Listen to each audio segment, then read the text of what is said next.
Lionel Manga, figure emblématique du journalisme, s'est éteint hier au Cameroun. Écologiste visionnaire, il fut l'auteur d'un ouvrage remarqué intitulé La sphère de Planck, un livre dédié à son pays d'origine. Christian Eboulé de la rédaction de TV5 Monde est avec nous. Bonsoir Christian. Bonsoir Namouri. Nous allons tenter ensemble de brosser le portrait de cette figure du journalisme, notamment au Cameroun. Alors tout d'abord, qui était Lionel Manga? Alors Lionel Manga était né en juin 1955 au Cameroun de parents qui, juste après les indépendances en 1960, seront parmi les premiers hauts fonctionnaires locaux.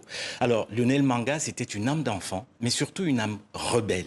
Et très tôt, il sera hypersensible et précoce. Et après l'obtention de son baccalauréat en 1973, baccalauréat C, ce qui était une gageure à cette époque-là, il va arriver en France où il va embrasser cette France post-68arde, dans laquelle il va fréquenter plus l'extrême gauche que les bancs de la fac, aux grandes dames de ses parents.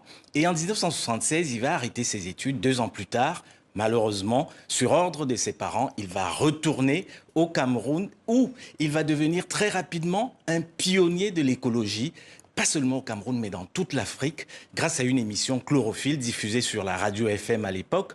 Et puis surtout, Lionel Manga, au fil des ans, va devenir un expert des connaissances africaines. Il affirmait par exemple que ce qu'on dit des savoirs africains dits traditionnels, à savoir que, certains les considèrent comme du folklore, pour lui, ces savoirs ont par exemple permis de maîtriser la physique quantique il y a plusieurs siècles, et notamment bien avant que la science européenne ne s'empare. Donc vous voyez, c'était un esprit à la fois éclectique et brillant. Alors Christian, que représente sa disparition pour le Cameroun et plus largement à l'échelle du continent africain? C'est une énorme perte pour sa famille, évidemment, le Cameroun, l'Afrique d'une manière générale et le monde. Lionel Manga, c'est une espèce de trou qui se creuse avec son départ aujourd'hui. C'est une perte énorme parce que cet esprit brillant nous laisse orphelins de combats qui, aujourd'hui, sont encore à venir. C'était une icône, Lionel Manga. Et donc, avec sa disparition, nous perdons quelqu'un qui était capable de construire des projets de société, un esthète, un médiateur, un passeur. Voilà, en fait, qui nous perdons aujourd'hui. Et sans doute qu'au Cameroun, notamment, les 2 générations qu'il a formatées, qu'il a formées et qui constituent aujourd'hui les forces vives, notamment dans les arts et la culture au Cameroun, sont orphelins de cette icône, mais forts de tout ce qu'il nous a laissé. Alors, Lionel Manga nous a donc quittés. Il laisse derrière lui, vous l'avez expliqué, quelque chose de considérable. Mais si on en revient à son héritage, quel est son héritage aujourd'hui?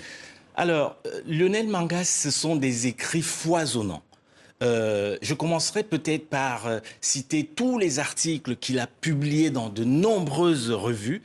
Et il y a un essai fondateur, l'effet papillon, l'ivresse du papillon qu'il va publier, qui est une sorte de bilan de ce qu'étaient à ce moment-là les arts plastiques au Cameroun, mais qui reflète en réalité ce qui se passait dans l'ensemble de l'Afrique francophone en matière d'art plastique.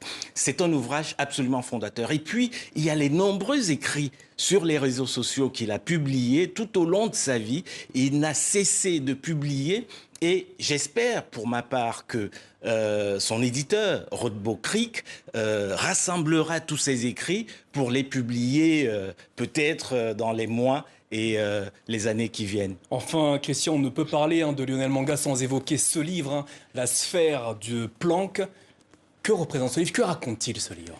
Mais La sphère de Planck, c'est sans doute le testament littéraire de Lionel Manga. À travers ce roman, c'est une sorte de radiographie au scalpel comme ça du Cameroun depuis les indépendances jusqu'à aujourd'hui. Et c'est sans doute le livre à travers lequel Lionel s'est donné au monde le plus, à travers la sphère de Planck publiée chez Rodbo Creek. Et je terminerai en disant que si aujourd'hui certains ne connaissent pas Lionel Manga et veulent savoir à peu près qui il était et ce qu'il nous a légué, ils devraient absolument lire ce livre formidable, roman magnifique, jubilatoire, dans lequel il y a un humour incroyable et que moi j'ai dévoré il y a 2 ans lors de sa parution. Christian Eboulé, merci pour ce portrait de Lionel Manga qui nous a quittés ce week-end. Illustre journaliste au Cameroun, il est décédé ce week-end. Merci Christian Eboulé.